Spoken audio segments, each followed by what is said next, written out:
Program motivation.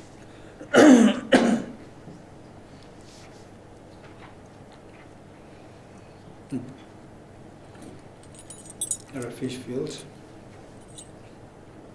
all Buddhas and Bodhisattvas in front of us, and how we visualize them.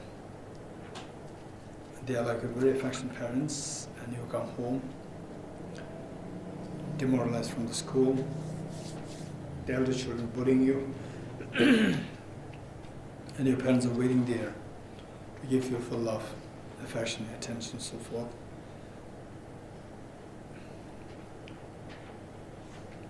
Bodhicitta field,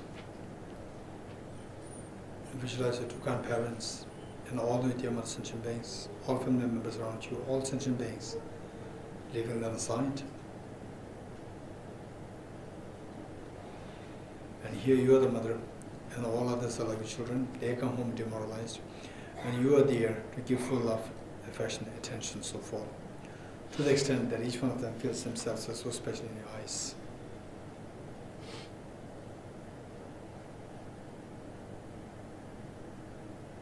And the purpose of this practice is to discover the ultimate source of happiness that exists within each one of us, which is temporarily defiled and obscured by the mental defilements, gross and subtle.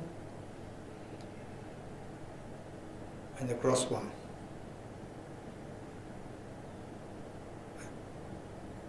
consisting of the three parts, contaminant karmas, the driving forces in the form of afflictions, such as attachment, anger, jealousy, and so forth, and the active imprints. They're all rooted to the self-grasping ignorance. And because of these three factors, we experience heaviness, the draining of our mind, the corrosion of our mind, a very acute pain, and so forth. So all these are because of these three defilements, and these three can be eradicated eventually by the wisdom of emptiness. So in this life, see how much we can leave some imprint of the wisdom of emptiness, and the teaching on emptiness, materials on emptiness, see how much we can be habituated. And even if we are to say, to be away from Delhi, in the other places, I see that the wisdom of emptiness is never separated from you. Reading materials, His Holiness the Dharma gives teachings on emptiness so many times, and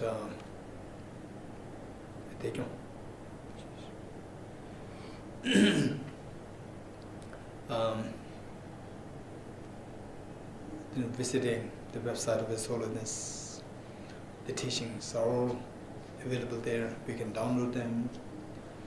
So this is how we try to make the most of this life, and to be kind towards ourselves, and to be wisely kind towards ourselves by giving what is best for us.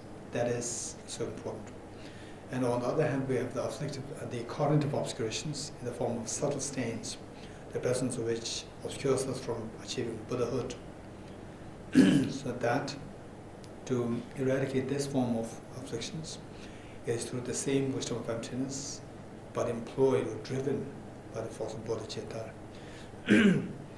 So with this in mind, knowing that finally it is renunciation, bodhicitta, and the wisdom of emptiness, and precisely the bodhicitta wisdom of emptiness, that one can one can extract the greatest meaning out of one's life, and that one see that one is doing something worthwhile in this life, not like the animals, otherwise just to survive. This is how the animals do. So we have this brilliant human mind, and which has the capacity to get access to the wisdom of emptiness and to invoke, to uplift our experience from the ordinary feeling of aggression, aversion towards others, to the unconditional love of bodhicitta. While these things are available, why not we make use of this brilliant human mind and make something different out of this life, rather than taking birth like another animal and dying like another animal. So if this happens, it's very pathetic. So with this in mind, imagine the all sentient beings, particularly your two parents, they are happily joining you in this journey of the cleansing of the mind and discovering the ultimate happiness, ultimate source of happiness, ultimate treasure of happiness with oneself. And you are leading this with in mind. Let's turn to page 2.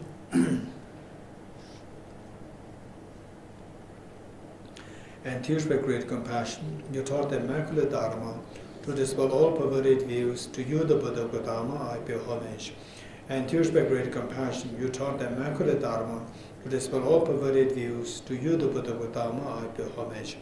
And tears by great compassion, you taught the immaculate Dharma to dispel all perverted views. To you, the Buddha Gautama, I pay homage.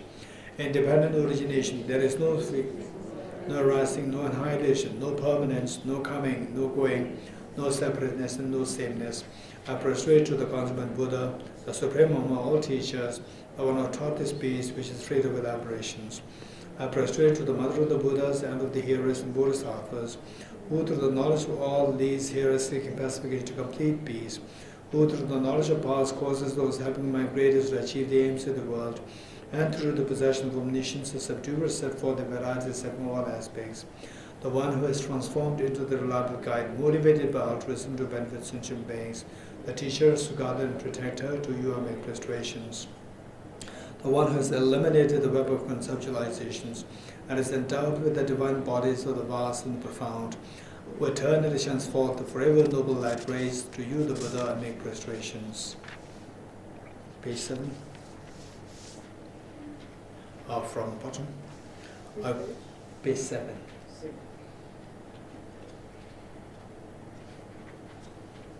Page 7. I go for refuge until I'm enlightened to the Buddha, the Dharma, the Sangha. By my accumulations of the practice of giving and so forth, may I become a Buddha to benefit all sentient beings. I go for refuge until I'm enlightened to the Buddha, the Dharma, the Sangha. By my accumulations of the practice of giving and so forth, may I become a Buddha to benefit all sentient beings. I go for refuge until I'm enlightened to the Buddha, the Dharma, the Sangha. By my accumulations of the practice of giving and so forth, may I become a Buddha to benefit all sentient beings. Sanje joda zoge chonam na, chanjo bardo dane gyapso che, age jinso gebe sonam ge, chola benjir sanje jo barai sho. Sanje joda zoge chonam na, chanjo bardo dane gyapso che, age jinso gebe sonam ge, chola benjir sanje jo barai sho. Sanje joda chanju bardo dane gyabsu che, dage jinso gebe sonam ge, chola benjir sanje jo barai sho. All phenomena arise from causes. The causes are taught by the Tathagata. The cessation of causes as well as taught by the great seer. Om ye dharma hetu prabhava hetum deshan tathagato yavatat desham chayo nirodha eva mati mahashramanaye swaha. Om ye dharma hetu prabhava hetum deshan tathagato yavatat desham chayo nirodham eva mati mahashramanaye swaha. Om ye dharma hetu prabhava hetum deshan tathagato yavatat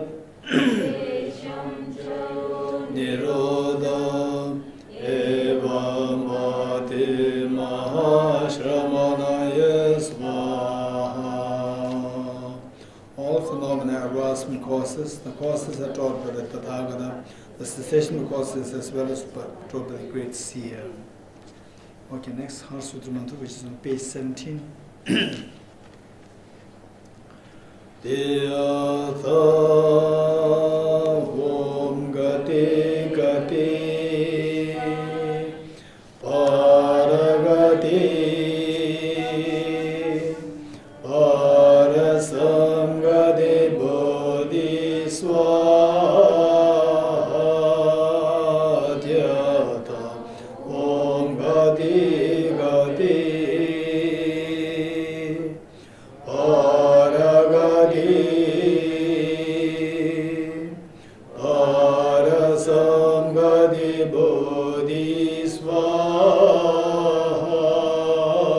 Dhyata Om Gati Gati Paragati Parasamgati Bodhi Swaha Dhyata Om Gati Gati Paragati Parasamgati Bodhi Swaha Dhyata Om Gati Gati Paragati Parasamgati Bodhi Swaha Dhyata Om Gati Gati Paragati Parasamgati Bodhi Swaha Dhyata Om Gati Gati Paragati Parasamgati Bodhi Swaha.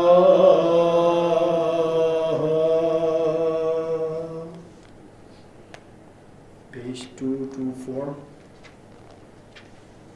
Page 224. This is a sutra, Mahayana Sutra, called the Exalted Wisdom on Going Beyond, which of course, the Buddha Shakyamuni taught. And this is pertaining to the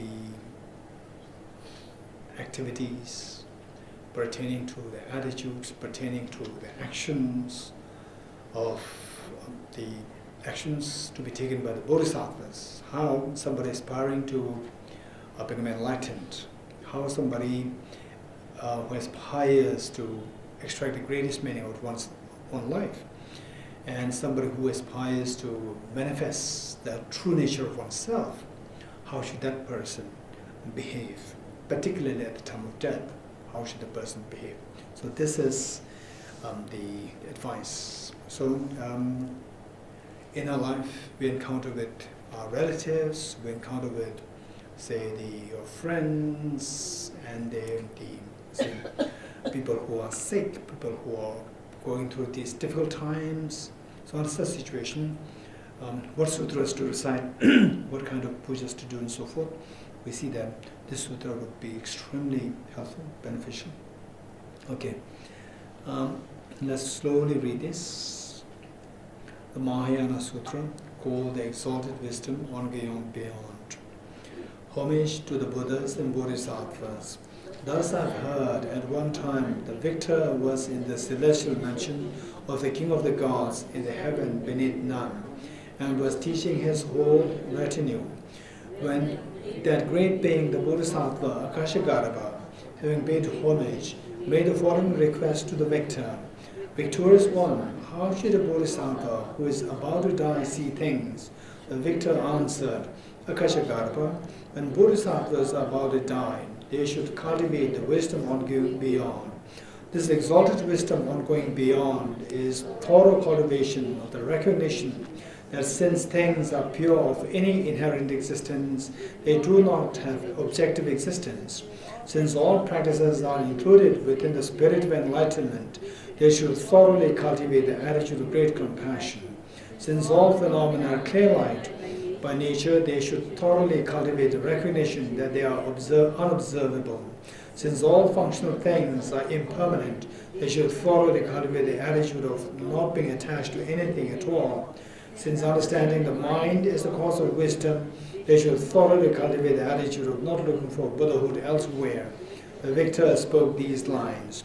Since phenomena are pure by nature, cultivate recognition that they lack true existence.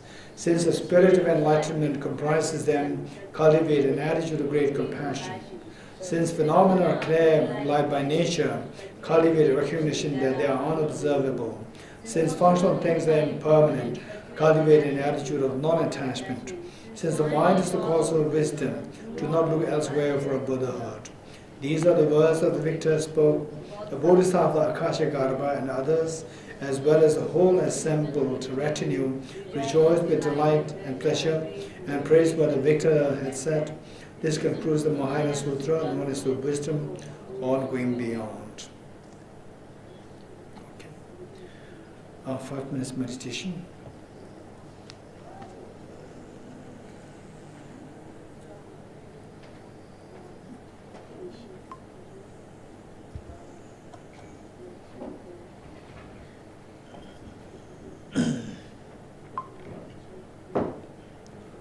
Okay.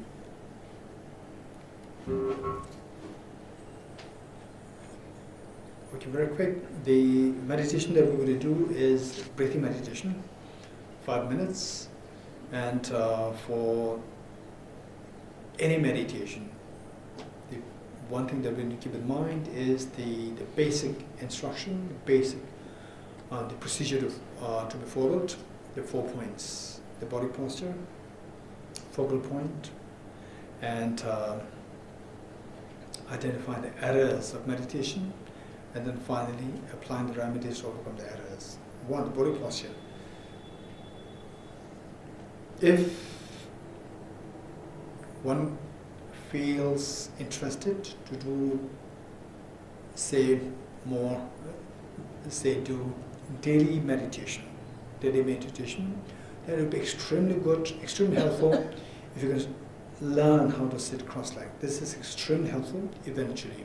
So for this, your left foot on your right leg and the right foot on your left leg. So this is extremely helpful. And if you find it difficult, it doesn't matter, try it. And then as you start to feel the pain, you again release your feet. And as the pain goes away, again you bring it back. This is how we slowly learn. And then once you learn how to sit cross-legged, this is extremely conducive for your practice. It can help keep your mind very alert and fresh. Okay, 1. Number 2 is the body, the backbone upright. This is extremely important. Backbone to upright, and oftentimes they say if you don't practice sitting for meditation, or if somebody is not really into the yoga practice, then oftentimes people tend to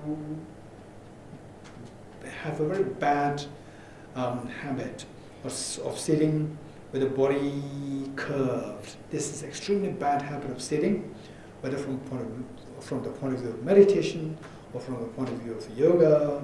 So sitting upright is extremely important.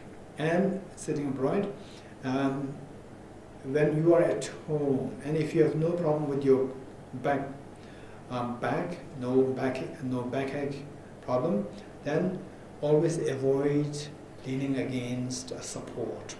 Always avoid leaning against support. See how you can sit upright like this.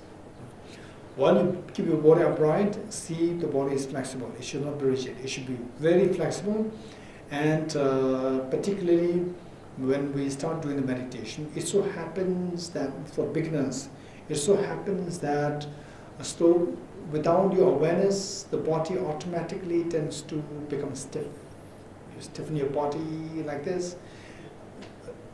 be mindful. Once in a while, you try to observe your body to see if your body is stiff.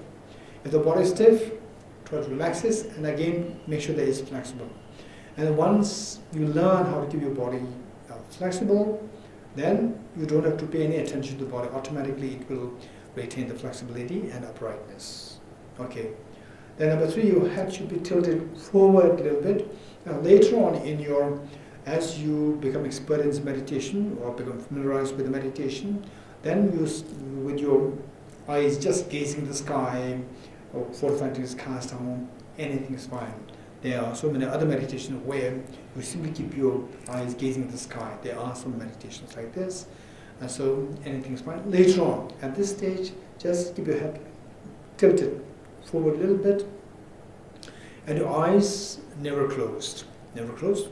Likewise, I said earlier, only when one is really used to meditation with eyes open for a prolonged period of time, then you may come across a situation where you do meditate with eyes closed at times. Some of the practitioners, they deliberately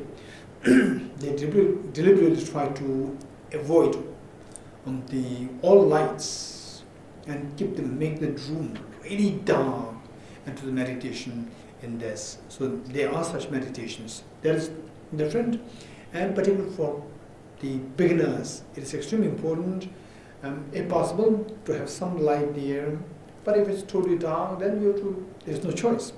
Whereas some expert meditators, when you reach to various levels, so that comes later. For time being, your eyes just half open and 45 degrees cast down. So initially, it's really challenging to do meditation with eyes closed or eyes open, and later on you will see the difference. Once you are used to do meditation with eyes open, later you will come to see the difference. With your eyes open, your meditation is so vibrant, and so there's a lightness there, there's a vibrancy there, there's a freshness there. The moment you close your eyes, then the veil, this dark veil covers your mind. So this is what happens. Okay, so eyes open, half open, 45 degrees cast down. And then the tip of the tongue should touch the upper palate. The tip of the tongue should touch the upper palate to avoid excessive accumulation of saliva in your mouth. And the teeth and the lips in their natural course. Okay, breathe naturally. Don't impose on your breath. Don't control your breath. Don't force your breath. Just let the breath flow naturally. And your right hand on your left hand, and the tips of the two thumbs joining, forming a triangle. Place the two hands on your laps in a restful state. Okay, this is the body posture. Body posture. Number 2 is the focal point. And those of us here who are already familiar with some part of the meditation, you can do that. And those who are new, it's good to start with the breathing meditation. This is very helpful. And for this, the focal point is just visualize 1 mm in diameter or 2 mm in diameter of a white circular dot, with 1 mm or 2 mm in diameter at a position between the nose and the upper lip. Medically, it's known as philtrum. Philtrum. Yeah. So this is the position between nose and upper lip. So there, you focus. You just visualize a white dot, 1 mm or 2 mm in diameter. So as you focus the mind there, multitasking. As you focus the mind there, multitasking, which is to count your breath. Breath in, breath out, cycle 1. Breath in, breath out, cycle 2. And this is how we're going to continue breathing and continue the meditation. Two things happening together. One is focusing your mind on the white dot, 1 mm, 2 mm diameter, 1 mm or 2 mm diameter. Sometimes to be too small could be a little difficult at this stage. Then in which case make it like 2 mm diameter. Okay, and then multitasking, two things happening together. This is your focal point. Number 3 and number 4 are extremely important. Number 3 and number 4 are extremely important. Number 3 is identifying the errors of meditation. Errors of meditation, twofold. One is mental laxity, and the other one is mental excitement. Mental excitement is when your mind getting scattered here and there, not sitting on the focal point. And the laxity is when your mind becomes heavy, lethargic, inserviceable, sleepy. This is mental laxity. So should any of these two the errors happen, one must apply the remedies. Number 4 is applying the remedies. Remedies twofold: introspection and mindfulness. Introspection is like when you lost your pet dog, you go in search of the pet dog. So the mind, meditative mind, should be like the pet dog, and then when it does not sit on the focal point, it wanders here and there, or it starts sleeping. This is when your pet dog is get lost. Now your job is to go in search of that. So introspection is going in search of the mind which does not sit on the focal point. Instead is either getting scattered or feeling lax. Okay. Once you found your pet dog, the job of the introspection is done. Next is the job of the mindfulness, which is like the rope. Tie the dog with the rope and bring it back home and tie it to the pillar at your home. Likewise, when you discover that your mind is already distracted or in a lax state, bring the mind back to the intended object with the help of the mindfulness. So mindfulness is to bring the mind back to the intended object, tied to the focal point. So this is what we're going to do. Let's say 5 minutes. So because that here audience is a mixture, some who are already in meditation for so long and others who are beginners, so we just do it 5 minutes. Otherwise, for the beginners, I would suggest at all don't do it for like, if possible, don't do it for 5 minutes. Do it for like 2 minutes or 21 cycles. Breathe in, breathe out 1 cycle, breathe in, breathe out cycle 2, like 21 cycles. 21 cycles is going to be a little over 1 minute, like 1.5 minutes. Okay, this is what we're going to do. Are you ready? But here we're going to do for 5 minutes.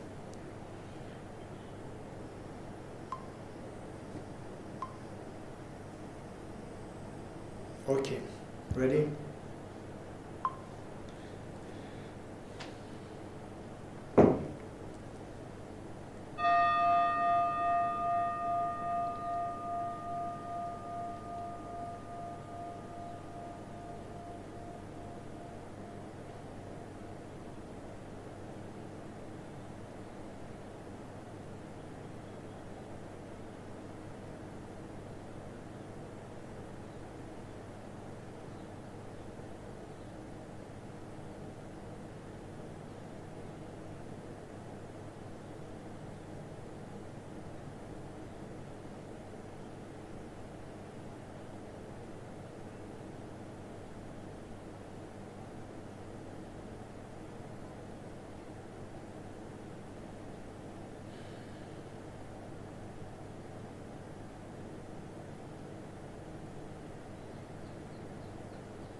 Okay.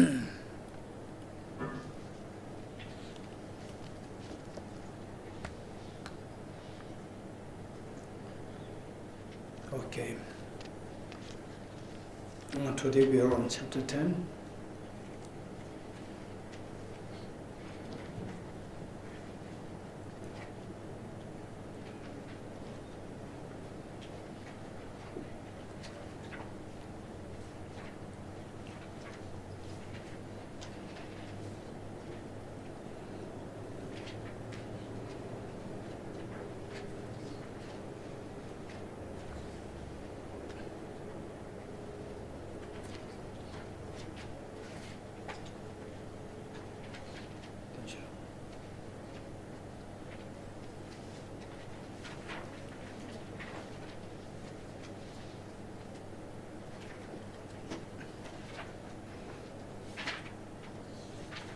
Okay.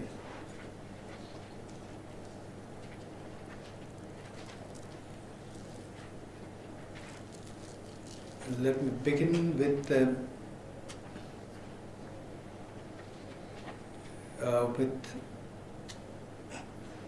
very small or short anecdote. I remember when I was in school,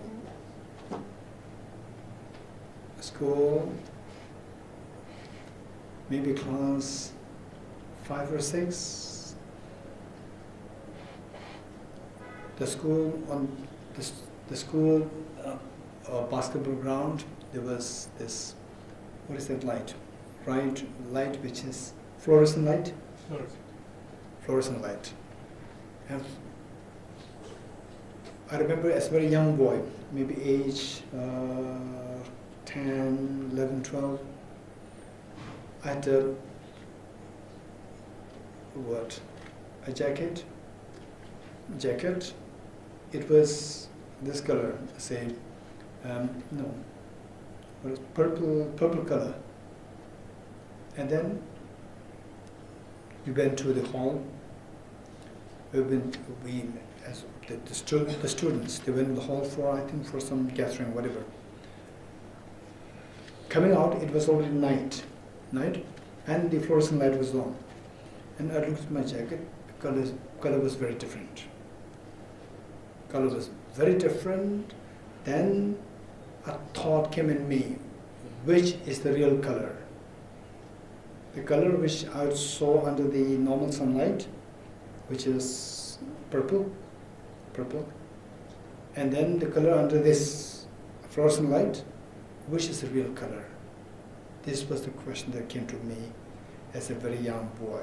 Now, studying emptiness is amazing, right? So what I'm saying is that what we see things in one way, under a given situation. We think that what we are seeing is real, right? Once we see as real. Because we started to believe in what we see as real, our emotional states, we are thrown into the emotional fluctuations, ups, downs, and so much in the process, so much of pain, acute pain, emotional, because the fluctuations.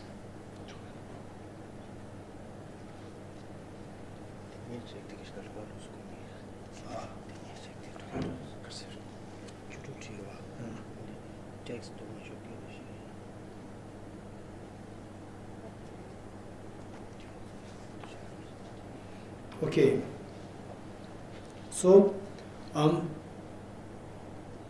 this is so important for us to explore whether or not what I'm seeing is real or is just deceptive, right? Okay, how many of you are at peace now? Okay, when the Mithun is at peace, are you sure? Okay, Mithun is at peace now. Very good. Anyone else? Okay, believe it or not, right? Our perceptions First we have the perception.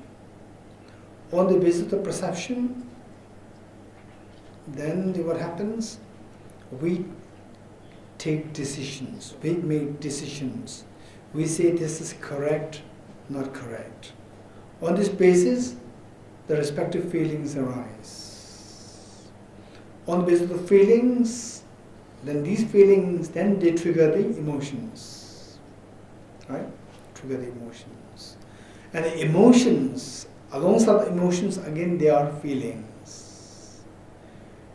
And at times the feelings are so acutely painful. And this process,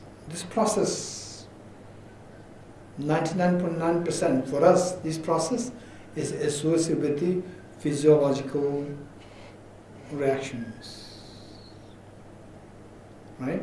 At times when we become acutely sad or acutely dejected, what do you feel? You could feel heaviness inside here, as though like there's such a solid metal inside and it's just pulling you down. You have no energy left. And not just heaviness, corrosion. Something is just eating you up from inside. Heaviness and corrosion.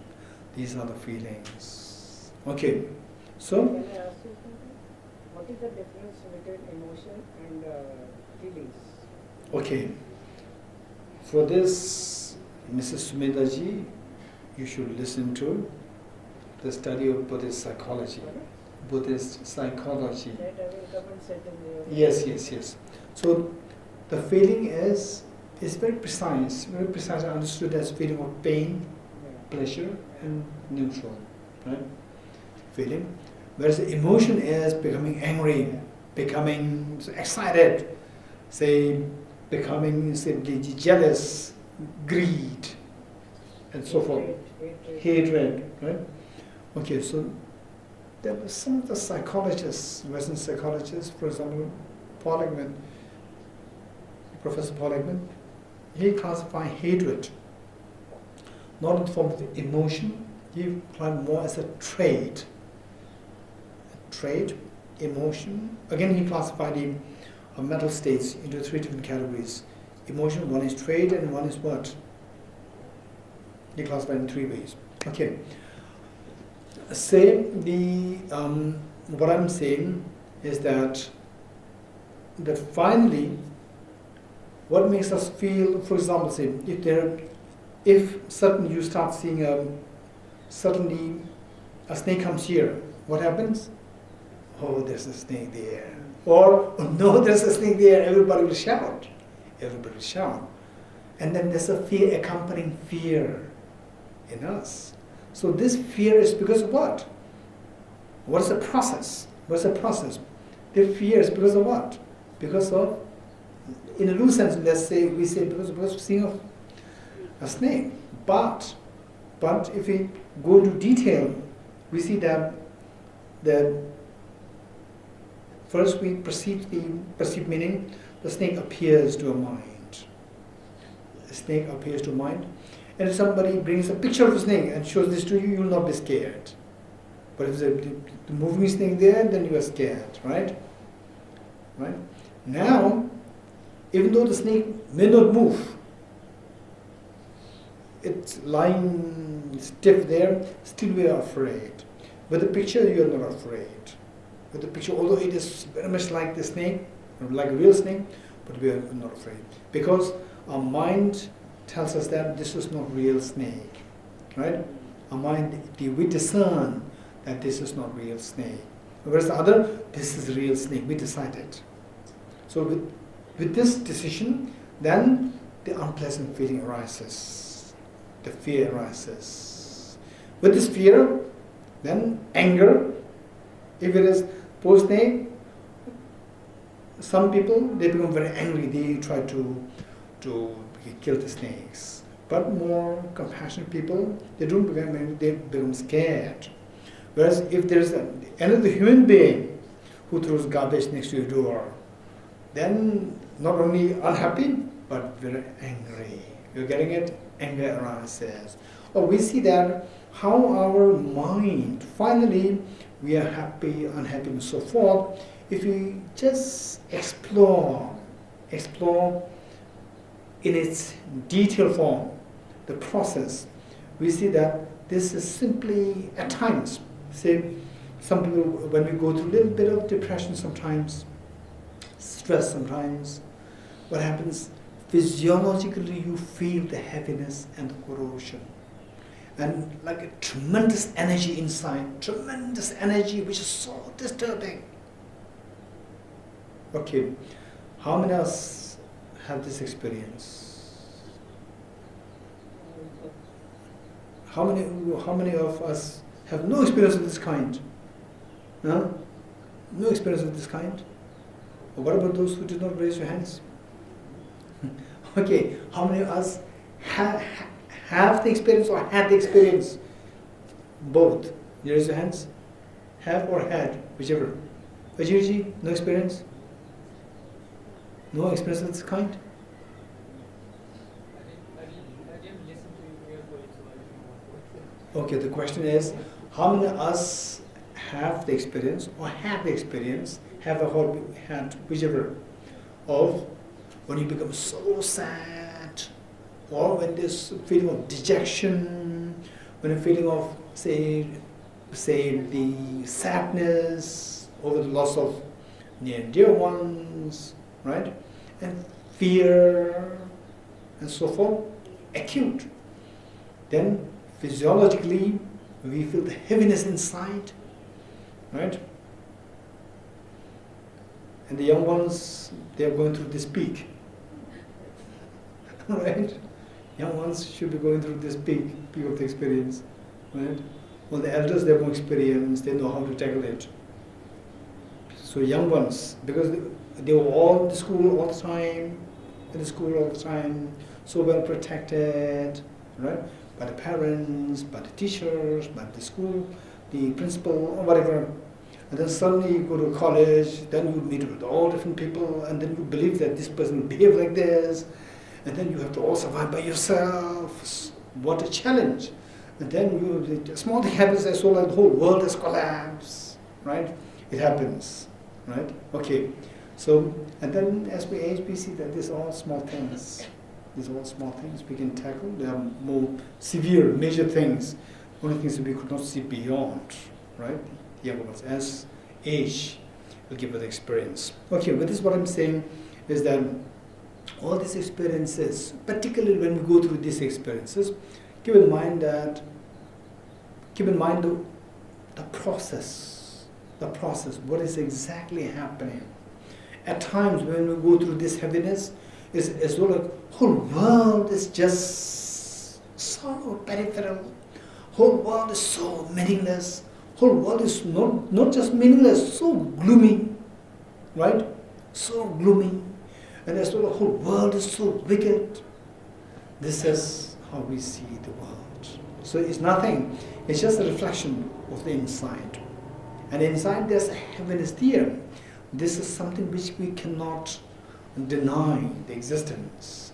Now, this can happen to anyone. Keep this in mind. This can happen to anyone. At times, this can go on like this, and it can become chronic. It can become chronic. So, the reason for this, what we call as the depression, reason for this, the text mentions several reasons. So, now coming in contact with such a wonderful teaching of the Buddha's teachings, the teaching of Abhidhamma, teaching of the emptiness, teaching on bodhicitta, it is very important for us not to miss the chance of knowing the process, how this is actually happening, right? So on the basis of the psychology which we studied, finally, all these experiences are informed the results. The results of the pain in the form of the results of the previous negative karmas.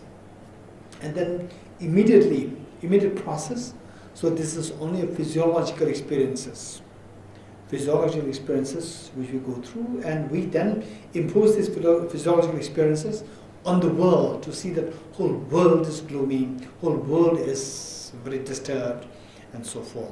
Okay, so this physiological experience is because of our immediate causes, because of the specific discernment, specific, say, decision, specific, whether you take the correct decision or wrong decision, erroneous decision. This is a snake, this person is bad. Yes. And what makes us make this decision is because of the information. And the information appearance, in the form of appearance information. This information, to what extent it is true? One, it is not reliable. Even from the point of view of the very mundane knowledge, it is, even the information can be very distorted. Right? For example, saying, this is because of this knowledge, it is so interesting. It is so interesting. It happens to me. It happens to me in relation to someone else. It happens to other people in relation to me. Just observe this. It's amazing. At times you don't have to do anything, and the person can see you as a demon. It's amazing. Because you don't have to do anything. You don't have to say anything bad thing. You don't have to do anything bad. The person superimposes. Well, now this is happening. If not Geshe doing this, then this person cannot behave like this. This person behave like this because of this. And then next thing, again something wrong happened. Everything falls in place to create this unconducive thought of the person. And the person started to, and even in my case also, it's sometimes, now in relation, it is happening to me with respect to other people. One, again something to do with this person. Another thing, again to do with the person. Everything happened like this. And if we are not aware of this knowledge, 100%, you conclude that this person is bad, this person is doing, actually the person is doing nothing. It so happens that accidentally, right? It so happens accidentally, everything. I should note down all these points for future books. That would be extremely helpful. It's amazing. So this is known as misunderstanding. Misunderstanding can create all problems between couples, husband and wife, between parents and children, and between the co-workers. This is terrible. Now, let's say one thing which if we are a little wise enough, if we are a little kind with ourselves, then one thing that we need to know is that what's the difference between seeing something as coming from my mind and seeing something coming from the object? What's the difference? What's the difference to your emotional state? Right? We all have the experience. We all have the experience. We all have the experience, yet we never explore. We never go into this direction. We just take for granted and still go into. We have the experience, still we do not apply this. Still we cannot take this into our application in our real life.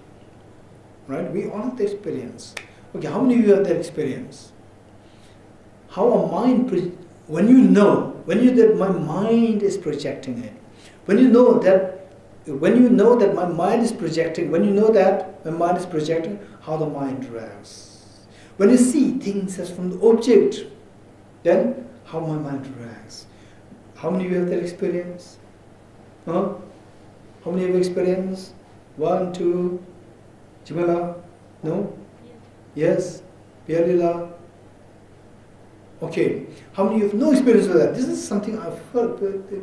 This is a very interesting thing. I've never heard about it. It's kind of for the first time.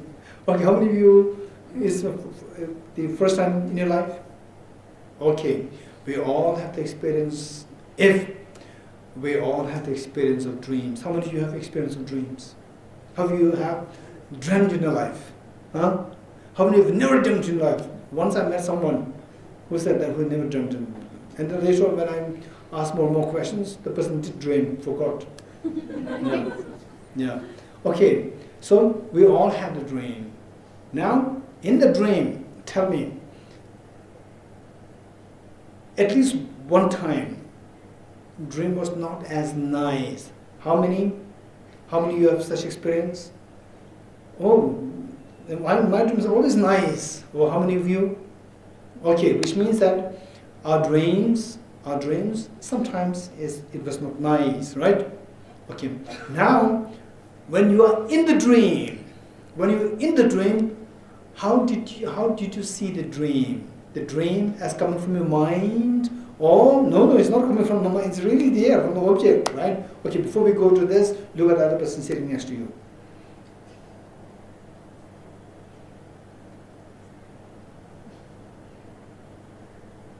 Okay. Okay, most of you smiled. Now tell me, why did you smile? Huh? Okay, you smiled, right?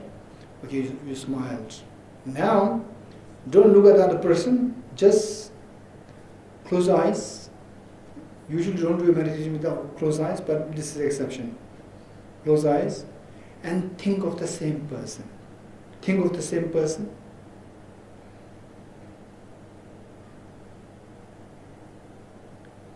Okay, nobody smiled, I'm happy. If somebody smiled, it's time for you to go to mental hospital. Yeah, you just imagine someone and you start smiling, which means something's wrong with you, right? Okay, you did not smile. Tell me, the same perception when you acquire through looking at a person, it made you smile. The same perception you create, you imagine it, it doesn't make you smile. What's the difference? Anyone? What's the difference? Anyone?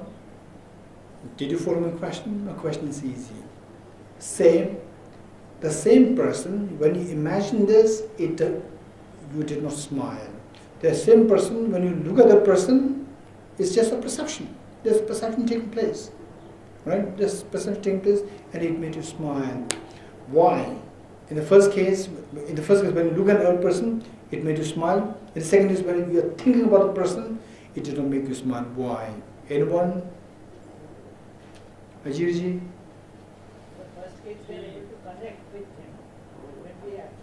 In the first case, we are able to connect with the person. So we get that emotion developed. Exactly, we connect with the person. So therefore, but we are not sure whether we are connected or not. Okay, anyway, we feel connected with the person. In the second case, because of this connection, then the emotions arise. Very good. Ajirji? In the second case, I know that it's only my mental projection. It's only an image. So I think that knowing doesn't bring any smile. It's as if... Exactly.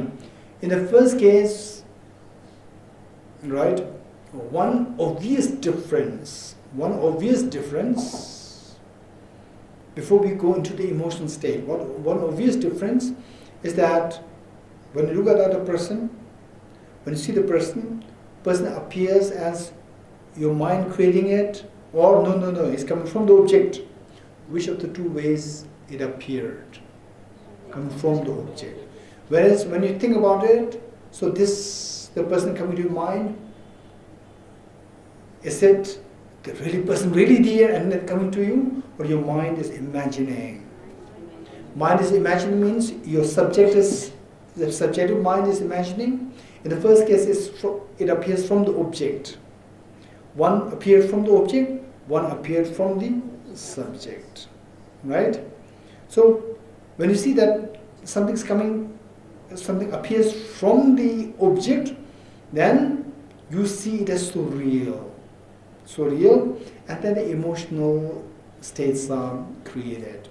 Whereas when it's coming from your mind, all the emotional states will calm down. Right? Calm down. Okay, so meanwhile, Some of you might have questions. If seeing things as coming from a mind, just as anger subsides, attachment subsides, compassion can also subside. This may be the question to some of you, right? You getting it? Say, when I see the object as not real, it's just coming from a mind, then your, say, emotional reactions to the object automatically subsides. Say, how do we know this? In the dream, you may become extremely, say, sad, agitated over your neighbor fighting with you in the dream. The moment you wake up, your agitation subsides. Can I ask you something? When you are dreaming, sometimes it happens, I think, I don't know with everybody, but I'm talking personally. Your one leg is on another leg and suddenly you fall down. Why does it happen? Okay. You fall down from your bed. But what is that feeling like? Feeling? Fear? No, feeling what? No, like I'm sleeping. I have a Sleeping. dream, subconscious, I don't remember the dream. But my one leg is on another and sometimes you fall down from the bed. That could be the reason. Anyone? Did you follow the question? Couldn't hear it. I'm exceptional there.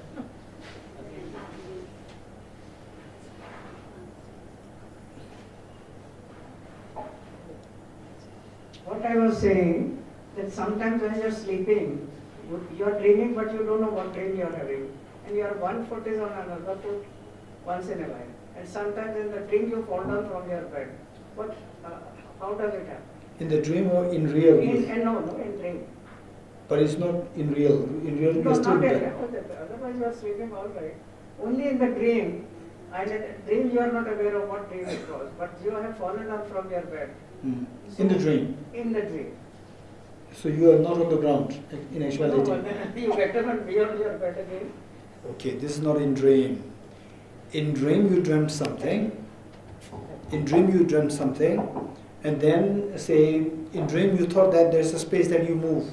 In actuality there's no space. So you fall, right? You fall, then you wake up. Yes? Obviously, when you Okay, you falling wake on up. the floor. You then go back to bed, yes? Yes, go back. Okay. So this is because of the miscalculation of your bed size. Yeah, that's true. That's another In the dream you moved and you thought that you were in the middle. And you moved on the side in the dream. No, then you are not awake at that time. No, you're not awakened, but you have already moved. Right? Now, what happened was that there's no space anymore. But you thought that still I'm in the middle. In actuality, you're not. Right? And then you move a little bit and you fall. Another question. Maybe your one foot is on another foot. And suddenly you start, when it comes down and you get up from that awareness or unawareness, I don't know what exactly that psychologically. Why it should be like this? It doesn't happen to anybody else, and I am No. an exception. No, I couldn't understand what you You said. see, it happens. It happens, no? Like I am sleeping like this, I'm sleeping like this, and I don't know what dream I am having, or maybe subconscious mind, and I suddenly do like this, and my one foot comes back to the normal stage. What psychologically why? Maybe Tejal has the answer. she will give me the answer. Mithun? Tejal, give the answer first. You have? If not, no, don't push yourself. Mithun, you have answer? Oh yes, Mithun to She's psychology. going to answer. Am I I right? have the answer because I have the same. You have experience. Okay, first Mithun, then Ugena. Yeah. I don't have the answer. You don't have answer. Okay, Mithun, you have. Even I don't have an answer. I'm Yeah, asking. Mithun, he's giving the answer now. Okay, let's hear. Yes, you have answer? No, I would just suggest her to have a psychological counseling session. I would just say that, just see from where these delusions are coming from, right? From where these things are coming from. And Okay. maybe Thank it's you, thank maybe you. it's a childhood trauma or something. Thank you. Okay, so now let's have the flow. Okay, so what I'm saying is in the dream, in the dream, right? In the dream, say we might have some fight with someone else, and you wake up, or you may have fight, or somebody's chasing you, or animals chasing you, so much of fear. You wake up, and the fear dissolves. Fear dissolves. So in the dream, you had the appearance of that, say, ghost. You wake up, you remembered that I had the appearance of a ghost, right? In both cases, you are aware that you had the appearance of a ghost. But in one case, this appearance of the ghost created so much of fear. In the other case, the appearance of the ghost did not affect you. What's the difference? In the first case, when you are in a dream, you do not see this as coming from your mind. You see that as coming from the object, real. Whereas when you wake up, you see that as coming from your mind. Why should you be afraid? It is my mental creation. Then the fear dissolves. Okay, this is so precious, so precious. Now, with this, what did I say? When you see things as coming from the object and you believe in it, all the fears and so forth arise. When you see that what you thought as so real is actually coming from your mind, the fear dissolves, right? Don't forget this. This is what the Buddha Shakyamuni put it so beautifully in one stanza, Samadhi Raja Sutra. What is that sutra? Just as in a dream of a young girl, she met with a boy and saw his death. Joyous was she at the meeting, in despair over his death. View all phenomena as thus. This is so precious teaching. Right? This is so precious teaching. Can I ask Just as in a dream of a young girl, she met with a boy and saw his death. Joyous was she at the meeting, in despair over his death. View all phenomena as thus. Just reflect on this piece. In fact, personally, ideally speaking, people are not supposed to be sharing their meditations, sharing their experiences like this, but I like to share this with you. So this piece of the stanza, I always, every day I use this in my meditation as a part, in the end, concluding with all the meditation emptiness, then I conclude that, say this is the third concluding stanza. Third, then another stanza, then another stanza, then I wind up my meditation emptiness. So this is so precious. In fact, all experiences, very broadly, we can summarize them into experience of excitement and experience of pain, experience of sadness. Excitement encompassing all experience of happiness, experience of sadness, a comparison of all the experience of pain.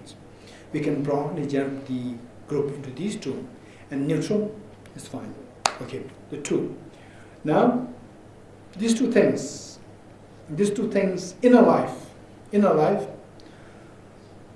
we see these two experiences so intense, particularly in the young children, young ones, the boys or the girls, particularly meeting with the opposite gender. So imagine that in the dream, a young girl or a young boy meeting with the opposite gender, and look at the intensity of the excitement of the meeting. And then say, within the same dream, you see the death of the opposite gender. Then look at, as though the whole world has collapsed. And say the meeting, the first one meeting, and then the showing intimacy and feeling closeness, and then the feeling as though like, I can sacrifice everything for you. This is what usually happens.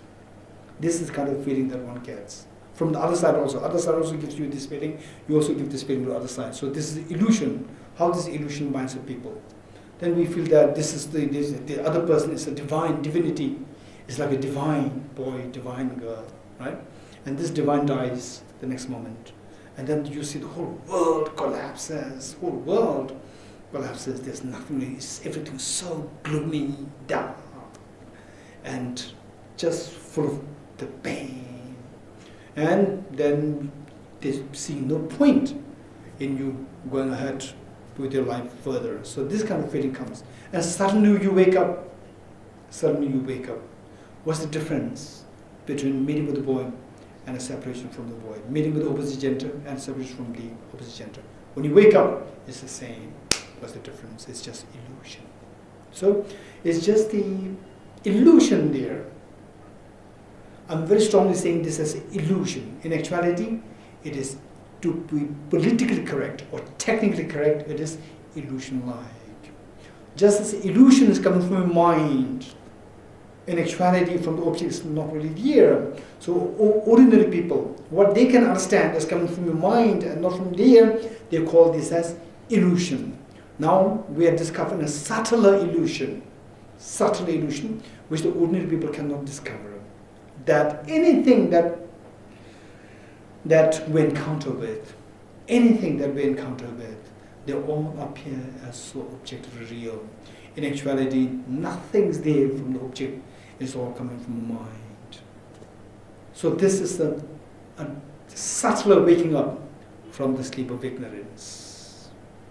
It's a subtle version of waking up from the sleep of ignorance, and we all have the capacity to wake up from this sleep of ignorance. So waking up from the mundane sleep, mundane nightmare sleep, you get some degree of relief. If you wake up from the sleep of ignorance of samsara, then the final degree of happiness, heightened degree, absolute happiness, absolute the freedom from the pains will come to us. So this is so important. So chapter 10 that we're going to do here, this is all about this. How what we are seeing is not at all real. How they're so deceptive. How our mind is creating it. Okay, you look at your hand. Just look at your hand. Okay, is this something real or your mind creating it? So real there. Now look at the other person sitting next to you. Just tell the other person that you are my mental creation. Tell the other person. And tell that you don't even dare to say this. But if I say this, the other one will maybe right. So look, this is how we are so deeply ingrained in the belief that how things appear to me as objectively, that's true, right? This is the greatest illusion. This is the greatest illusion. See, and the text which was saying there, this is just the author, of course, is highly evolved, enlightened Bodhisattva. So what he's talking about, what he's teaching us is so profound about emptiness, right? So we have to go through from the step. One, we have to at least intellectually learn that even while I'm not having the mundane delusion, right? Are you having delusion now? Mundane delusion now? Mundane delusion means, as per the ordinary people, I'm deluded. Is this happening now? If not, you are freed from the mundane delusion, right? Mundane delusion. And should you, by being in this very peaceful environment, and you start seeing the tigers jumping here and there next to you like this, then you are having what? Mundane delusion. You're getting it? And this mundane delusion, does it reflect the reality or is simply self-creation? Self-creation. So this self-creation is creating so much of fear in us. Right? Do you know the people who are going through schizophrenia, how they suffer? You know that? It's an acute pain, acute fear. In fact, the first time I've seen was in maybe I was in my 22, 23. I was in IBD, Institute of Buddhist Dialectics. There was one boy, few years junior to me, 2-3 years junior to me. He went to a conference in Delhi. He was sent for a conference from IBD as the representative conference. Coming back, he was very normal. He met me, I met him, and then he was sharing me. He was saying that I went to a conference, and so they in the conference, so the school children. So he was also from school. Then he must be about like 17 or 18, and the school boys in those days. I don't know about nowadays. In those days, the boys, they keep on drawing something while the class is teaching. The teacher's teaching there, drawing something. Then this happened. He told me that in the conference, he just wrote, "I kill you." He just wrote it, just casually, for nothing, for no reason. He just wrote it. And then one of the conference conveners saw this. This was his report. Saw this. And then he was so disturbed. The convener was so disturbed. And he was very unhappy. And then the conference finished, he came to Dharamsala. Then he said, "Seems like this person is now chasing me. Seems like this person is chasing me." How do you know this? Every now and then, there's someone who's always talking about, "I will kill you, I will kill you," like this. Then deliberately, I requested one of the juniors, his classmate, one of the juniors, I requested him to be with him, to help him whatever help required. Then, it was the first time we had no clue about the schizophrenia. Then this young boy, the other boy, he was also a little apprehensive, and he was also, "Oh no, again, the same thing happening." And some strangers were going to the main temple on the road. It's just next to the main road that they building next to the main road. And you get there, and then this innocent, the other young boy would just peep through the window to see what is outside there.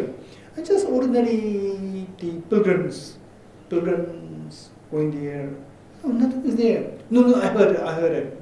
And he was so much of fear. He was in so much of fear. And then later on, it was diagnosed that he was suffering from schizophrenia. It's a very scary experience. Very scary, very scary. He couldn't sleep at all, even in the night.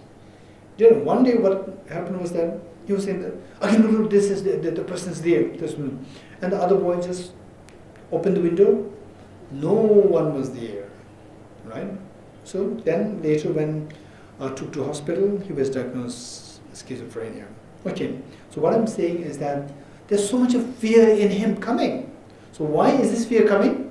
Because he has a sense of apprehension of the object there.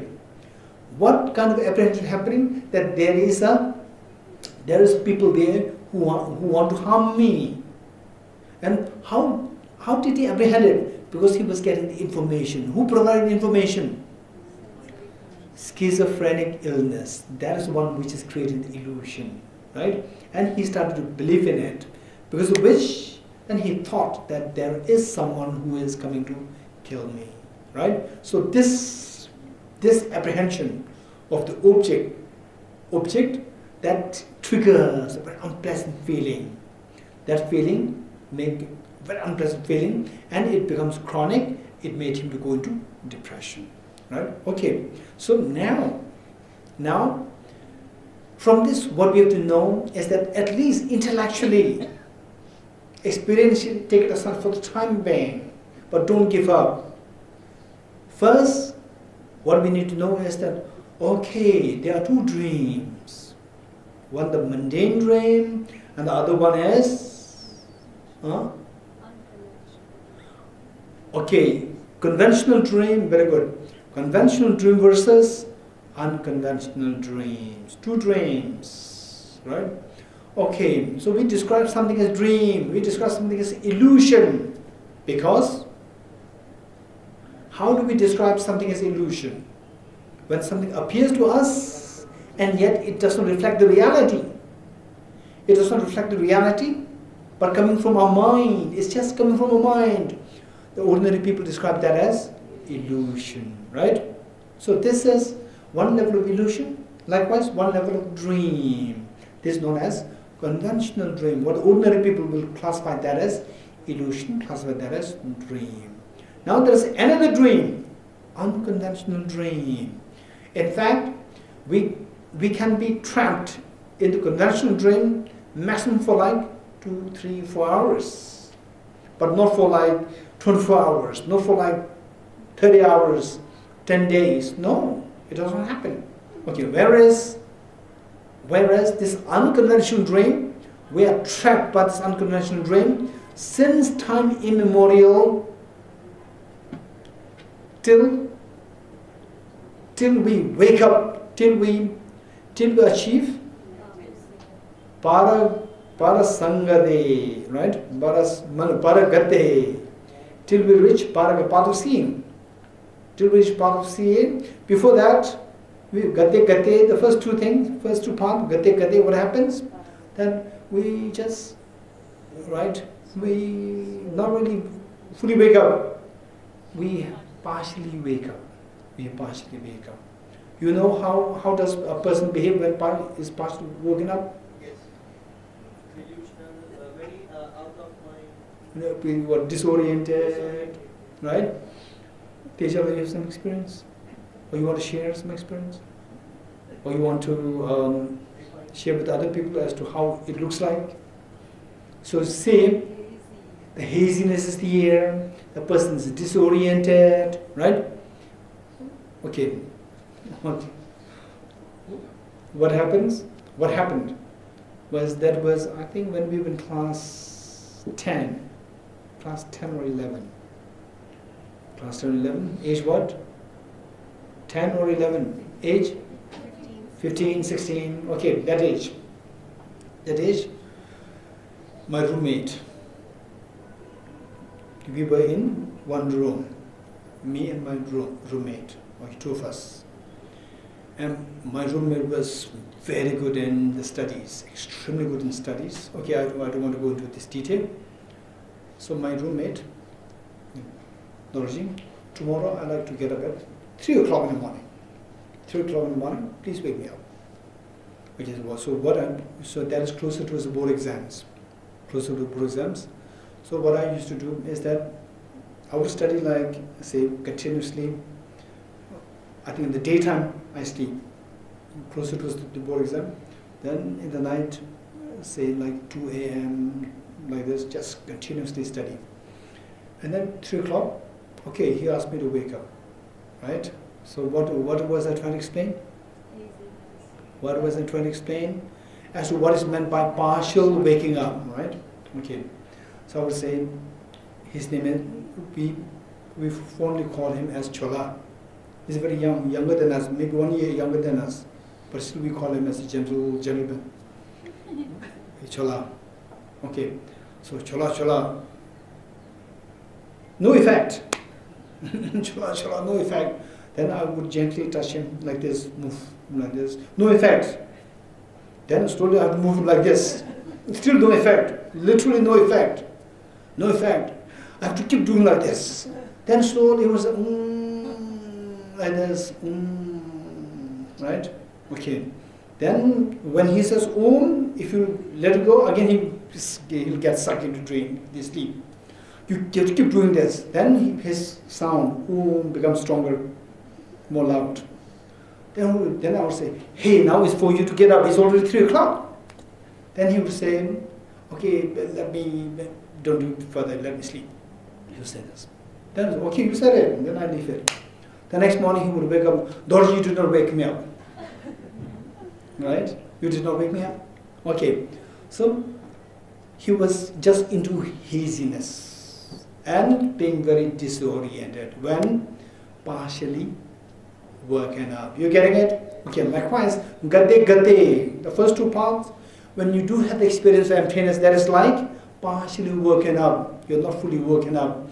Fully waking up happens when paragate, path of seeing. Then it becomes better. Parasanga, they better. Then finally, fully what kind of happens? Bodhiswaha. Okay. So there, first thing that we need to know is that there are two dreams, there are two illusions. Conventional illusion, conventional dream, and unconventional illusion, unconventional dream. This is what we need to intellectually, at least intellectually know this. Only then explore. How come? What does it mean by unconventional dream? Unconventional dream is what? What our mind creates, and we are unaware that our mind is creating it. Only when we wake up, we realize that it was my mind creating all these dreams. Likewise, unconventional dream is where everything that exists in this universe with which you encounter, everything. For example, you are looking at me, and you think of yourself, right? Okay, what should I do now? It's just 10 minutes, then I have to go back. Then what should I do? I have this thing to do, that thing to do, shopping.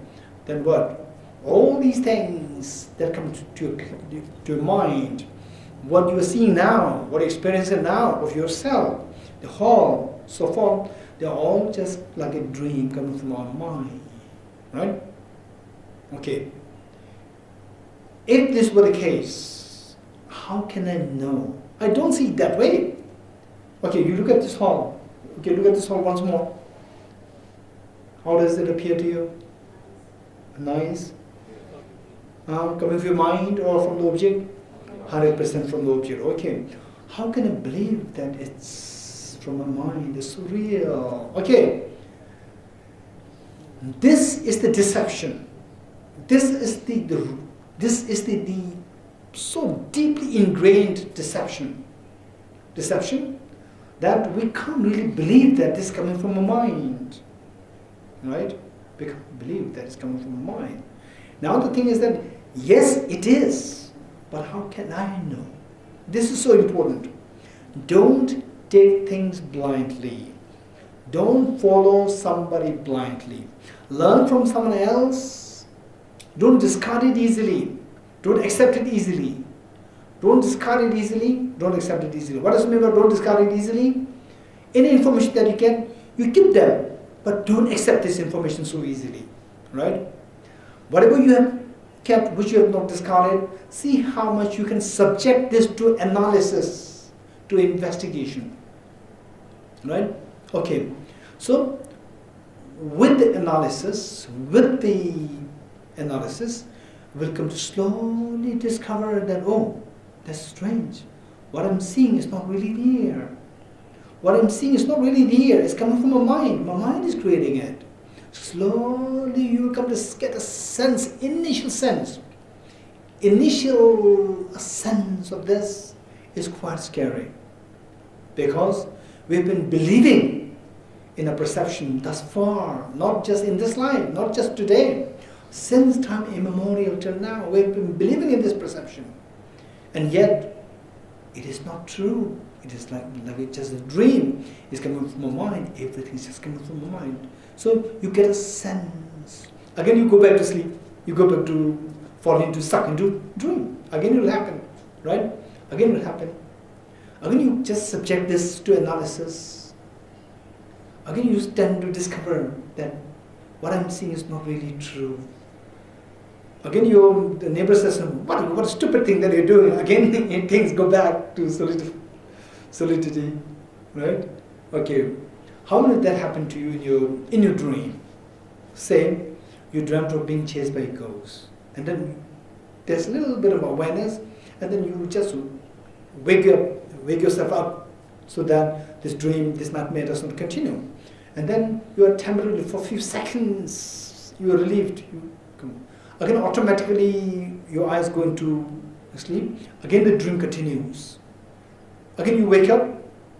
Again, you are being sucked back in dream. Again, the same dream continues. Like 6, 7, 8 times like this. How many of you have this experience? Tejala, 1, 2, 3, 4. No? Twice or thrice. Angitla, no? Once. Narishla, no experience? Oh, lucky. In fact, this happened to me. It was really very disturbing, acutely disturbing, acutely disturbing. Okay, so this is exactly what happens to us when we go through this journey, gate, this journey. Exactly, it happens like this. So we first try to explore how things are dreamlike, how things are coming from our mind, how the perception is deceptive. Okay, tell me, in what way the perception that is taking place now? Okay, look at the person sitting next to you.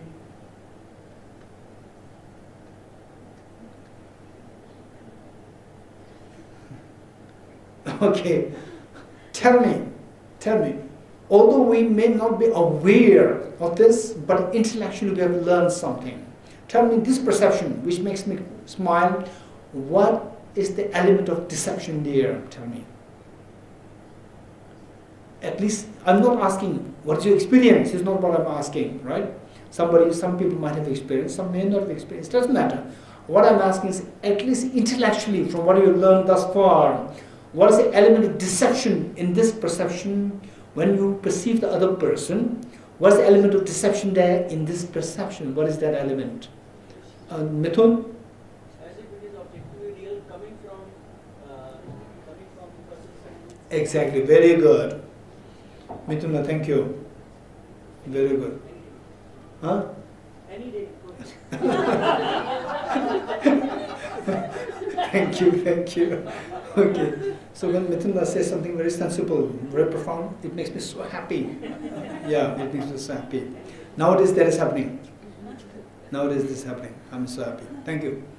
Yeah. Okay. So say the element of deception is that object appears as objectively from the object. That's the element of deception. In actuality, it's not from the object, it's coming from a mind. It is like watching a movie. Literally, it is like watching a movie. Watching a movie created by a projector. And where's the projector? Okay, how many of us have been to movie theaters? Or, okay, I don't know nowadays what is the movie theater like. I have no clue. Say how the movie is projected. There could be new technology. Okay, is there any new technology? No. Yeah, there is 3D now. No, 3D is fine, but the projector, without the projector, still a projector. Okay. So therefore, sometimes giving this example, I'm a little scared. People may think that he's what outdated, right? He's outdated. He has never seen movies. Okay. Okay. So what I'm saying is that when you watching a movie here, the movie is coming from where? From the projector. Where's the projector? Projector is on the screen or opposite the screen? Opposite the screen. When you're watching the movie, you never look at the projector. In actuality, the movie is not coming from the screen, it's coming from the projector. Where's the movie? It is on the screen. Where is it coming from? It's not coming from the screen. It is on the screen, it is not coming from the screen. Don't forget it. It is on the screen, it is not from the screen. It is on the screen, but it is not from the screen. It is from the projector. Where's the projector? Behind you, right behind you. Now, say, imagine that you are watching a movie, me holding a flower, right? So this movie is coming from the projector. And projector is your own mind. Projector is your own mind, right? But you never look at your own mind, you look at the outside object. Actually, this comes from your own mind. Literally, this is the case. It's not like a metaphor. It's literally the case that what you are seeing is just coming from your own mind, right? It's not really there from the object. Whereas the flower is in my hand, it's not in your mind. It is in my hand, but it's coming from your mind. It's not in your mind. Make this distinction. Right? Oftentimes people cannot make this distinction. They will say, oh, I learned that everything is coming from my mind. So where's the flower? It's in my mind. That's not true, it's outside. The flower is outside in my hand, it's not in your mind. But the flower is not coming from the object, it's coming from your mind. You're getting it? Okay. But when you look at the flower, how does it appear? Does it appear as coming from your mind, or is really there in my? Is coming from my hand? It's coming from my hand. This is the greatest deception. Okay. So what we do is that before we start this, the chapter 10. Let me first, before we go to explain the stanzas, let me give you a gist of what is going to be covered here, and then we'll do the chapter 1, stanza 1. Then we'll stop here for today. Okay. Then maybe the next Sunday we have one class. Next Sunday, I don't know. Friday. Shall we have or not? No.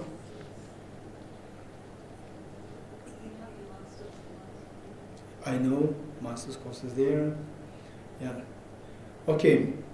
Now,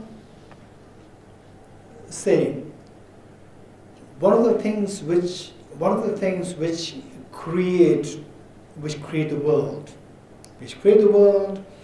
and which create, say, the different emotional states, is the gender. Male, female, gender, right? Okay. Same. This is what we need to keep in mind. Okay. When I go to grab at the flower, who grabbed the flower? Who grabbed at the flower? I. In actuality, it is my mind. It is my hand which grab at the flower. You agree with me or not? Because my hand, which is not me, 100%, nobody will say that my hand is me. Because my hand, which is not me, grabbed at the flower, conventionally, it is said that I grabbed at the flower. Likewise, my body is on this place, then people say that he is sitting on the place. You getting it? Okay. Likewise, so when your mind is distracted, then we say that you are distracted. Actually it's your mind, right? And your mind, my hand is not me. My mind is not me. How can you say that your hand is not you? How can you say this? Your hand is not you, because your hand does not have gender. Yes, no? Huh? Is there a difference in the males and the boys' hands?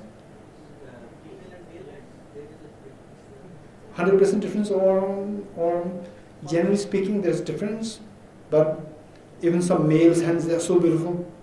Right? Okay, right? The girls' hand, I'm not going to describe. Okay. So what I'm saying is that some of the males' hands, they, in fact, the Buddha Shakyamuni, oftentimes for the rebel teachers from the other traditions, seeing that the Buddha's complexion, the body, of course, the body posture, all these things are so elegant, and in the rebels, they try to dissuade others from following the Buddha by saying that look at his complexion. This is not a male's complexion; it's a girl's complexion. Right? It's so beautiful. The complexion is so nice that they try to denounce the Buddha for that. Okay. So what I'm saying is that hand, of course, nobody will say that this hand is me, is the person, right? And that was the mind. Mind is also not a person. How many of you think that the mind? Okay, let's go like this. Okay. All the physical movements, they are related with our body, right? And the body has, let's say, five components. Let's say, one is the solid part, the bones, the flesh, and the heart, the lungs, the solid part.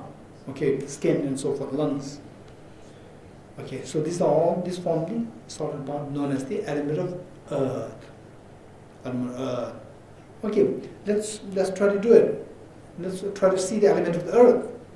atom of earth that we have. Say, which constitutes, okay, I will slowly give the instructions, and you try to follow the instructions, to see, to explore each of them, and finally see where is the self. Okay, let's say the element of earth, my body, I'm sitting on the seat. Yes, 100% I'm sitting on the seat. Okay, what is this thing? Of course, it's a solid body. The solid body, it has the thin layer of the skin covering the elastic, like a plaster covering the entire body. That is not me. 100% is not me. Then within that thin layer of the skin, is the fatty tissues. Within the fatty tissues, the muscles, the cartilages, then the skeleton.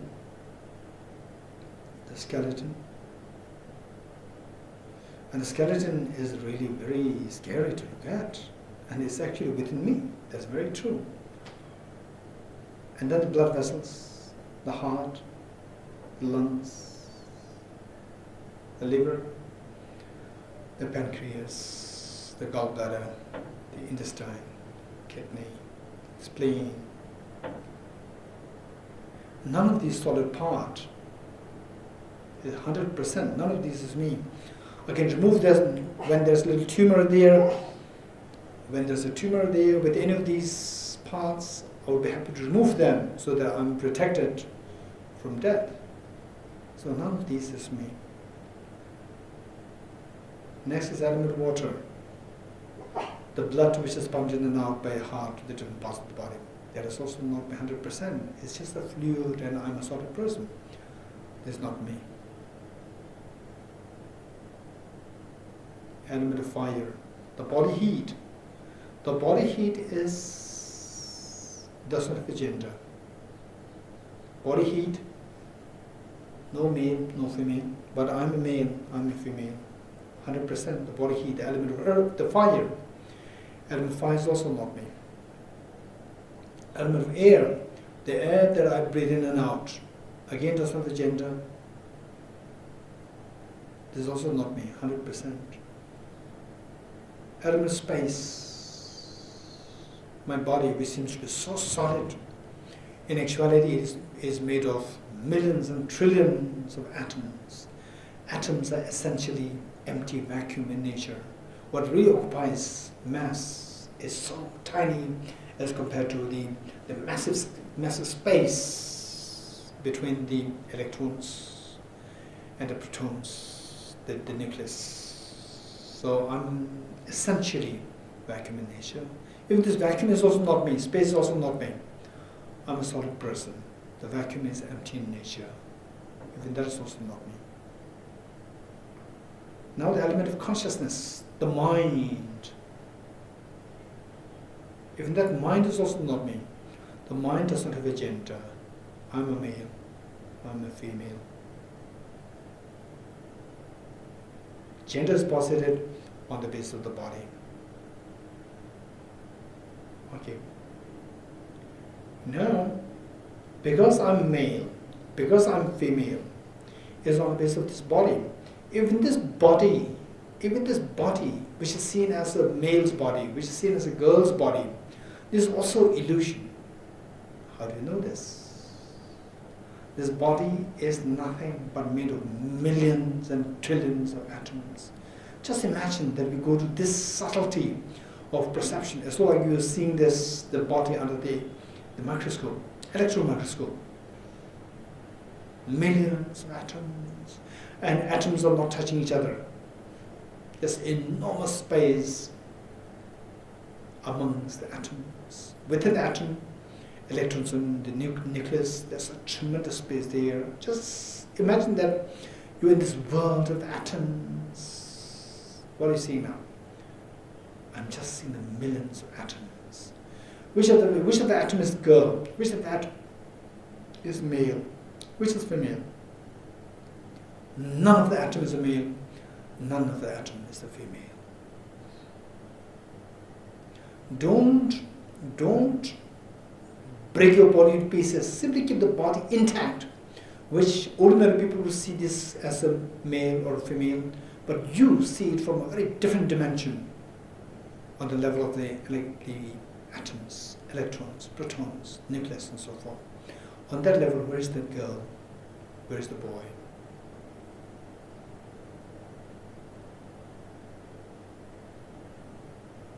Nothing is there as a boy, nothing is there as a girl.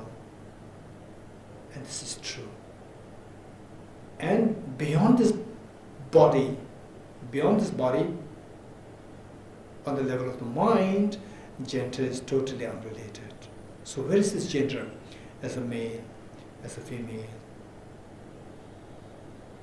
I've just gone too close to the object, and closer to the object, the gender disappears.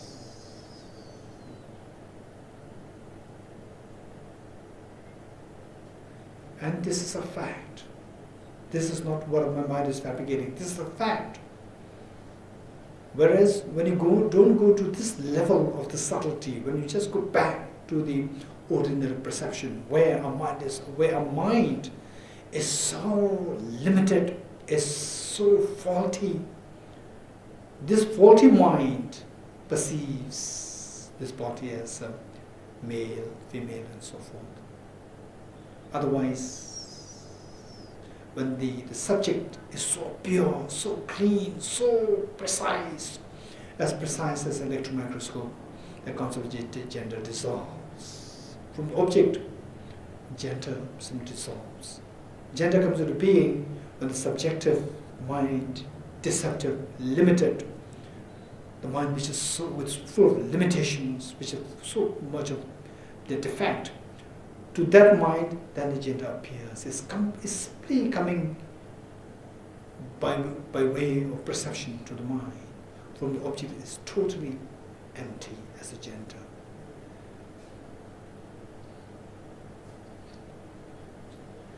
Okay, slowly come out of this, slowly come out. And if you really get it, at times it is quite scary. Sometimes it is quite scary, and sometimes if a fear does arise, you are very fortunate. You're very fortunate, and by doing this practice more and more often, and of course we have to expand the learning. Just this practice alone, initially is going to be very, very exciting, and then you do this continuously. Then if you don't expand your knowledge, then it can become very mechanical. Okay, so initially the experience is quite powerful, and you say, you do this practice continuously for some days, even your perception changes. Even your perception of the world can change. When you see people, you see the people very differently. You don't see the person as how you see the people as before. Sometimes if the perception changes. So therefore, Geshe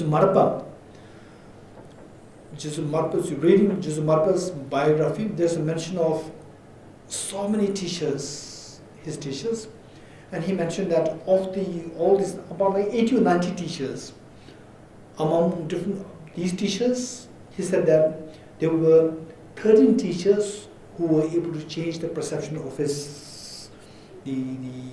view, which means that, say, a perception. Finally, what happens is that our emotional states, they're all being shaken, they're all being created, they're all being thrown into, say, fluctuation by the perceptions. And the perceptions are very diluted. And we believe in this perception.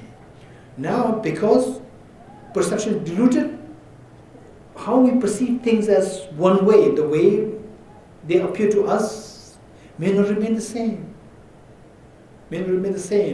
So now when the perceptions start to be shaken,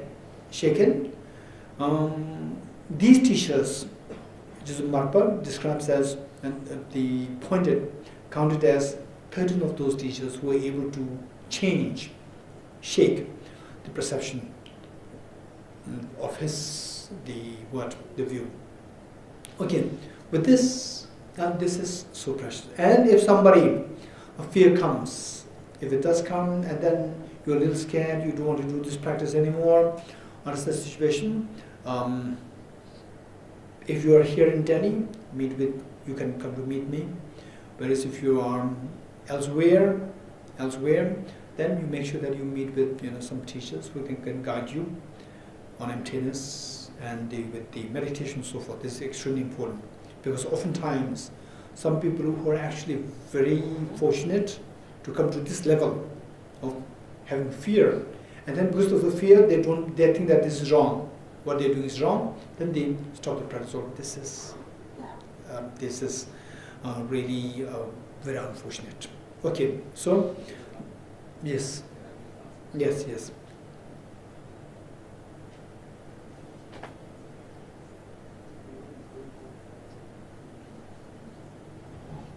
Geshe, I would like you to please continue with explaining something which you mentioned in the beginning, that when you realize that everything is coming from your own mind, your strong emotions may subside, and also your compassion may also go down.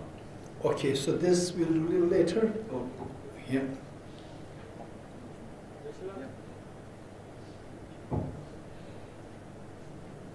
This, the image of the dream life, I think the meditation we did just now also leads to that. But can you really give very briefly how one can be aware of the dream when one is in the dreaming state? Maybe that will really give a very strong impulse. Yes, it's a really dream life. Till now, I think it's a bit hazy to understand that image. I did not follow your question. There are two things mixing up. What I'm saying is that Yes. when one is in dream.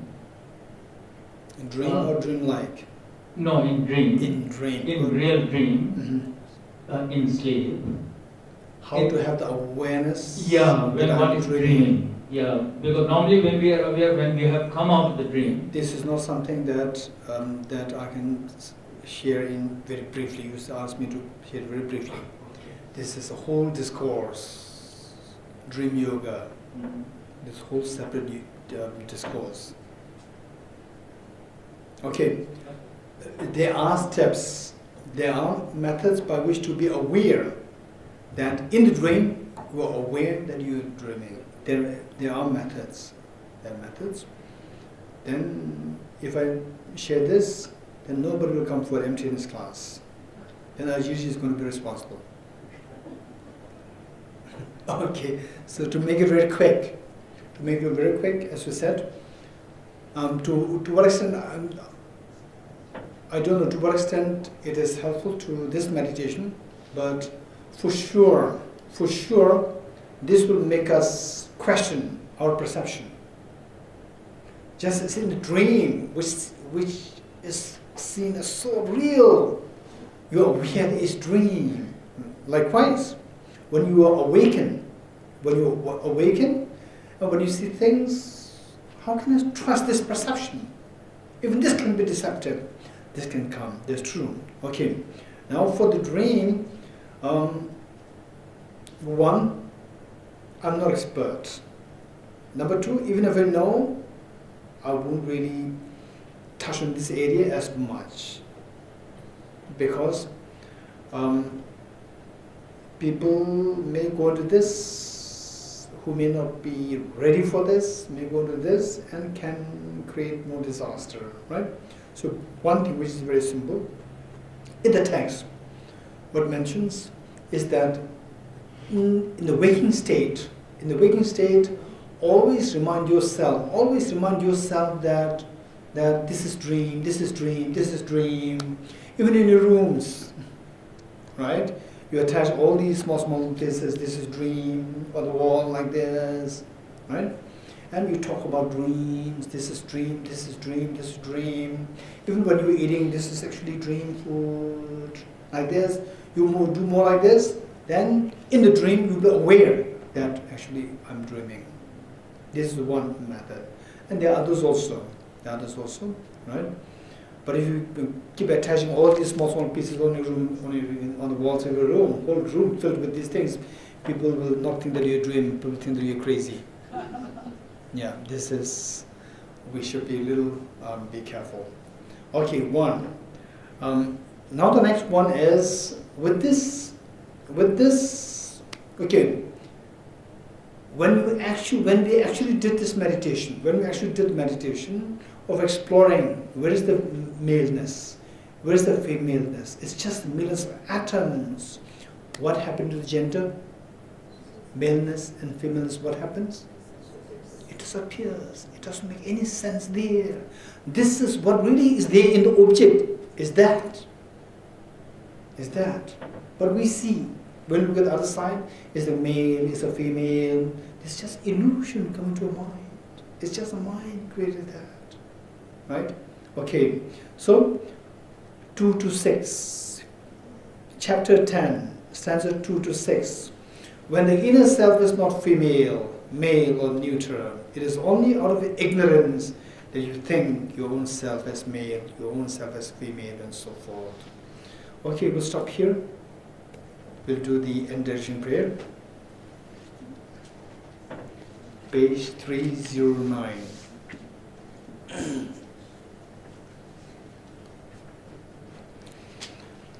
With the wish to free all beings, I shall always go for refuge to the Buddha, Dharma and Sangha until I reach full enlightenment.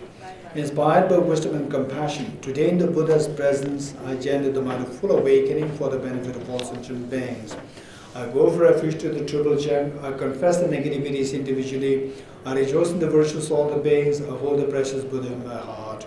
As long as space remains, as long as sentient beings remain, until then may I too remain to dispel the miseries of the world. The path of the union of emptiness and compassion is lucidly explained by the protector of the Dharma and the beings of the snowland. With the lotus holder Tenzin Gyatso, we supplicate you that your wishes are fulfilled spontaneously.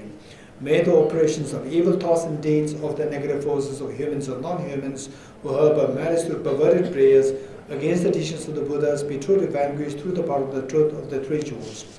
Throughout my future lifetimes, may I always be guided by our Manjushri and be able to uphold the Dharma in general and the teaching of the dependent origination in particular, even in the course of my life.